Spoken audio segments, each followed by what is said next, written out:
Like and subscribe and click the bell icon to get new video updates. Australia-South Paris Agreement commitment lifted to 43% emissions reduction by 2030. The federal government says it has drawn a line under a decade of slow action on climate change, with it formally committing to the United Nations it will pursue a substantially more ambitious emissions reduction target. Australia-South Paris Agreement commitment will now be to reduce emissions by 43% by 2030, and to net zero emissions by 2050.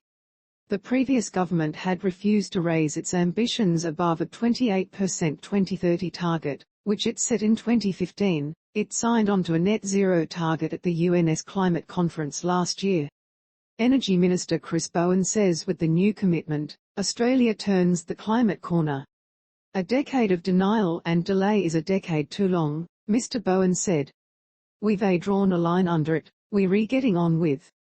That is what we were asked to do by the Australian people. Labor committed to the more ambitious target before the election, and it was endorsed by business and environmental groups. But climate scientists have said it will still fall short of what is necessary to limit global warming to well below 2 degrees Celsius, the commitment made under the Paris Agreement. And the 43% target is less ambitious than what Labor argued for in previous years, which was to reduce emissions by 50% by the decade's end.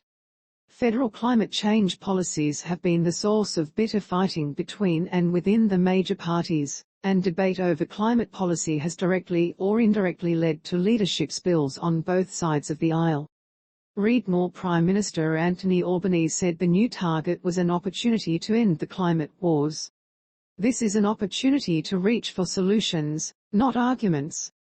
An opportunity to provide the certainty going forward so we get that investment, Mr Albanese said.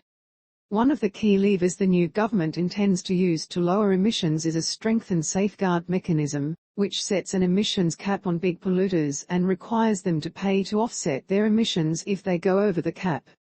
Mr Albanese said investment in renewables was also the path to solving the nation's energy crisis, which has threatened rolling blackouts on the East Coast and led to soaring electricity prices.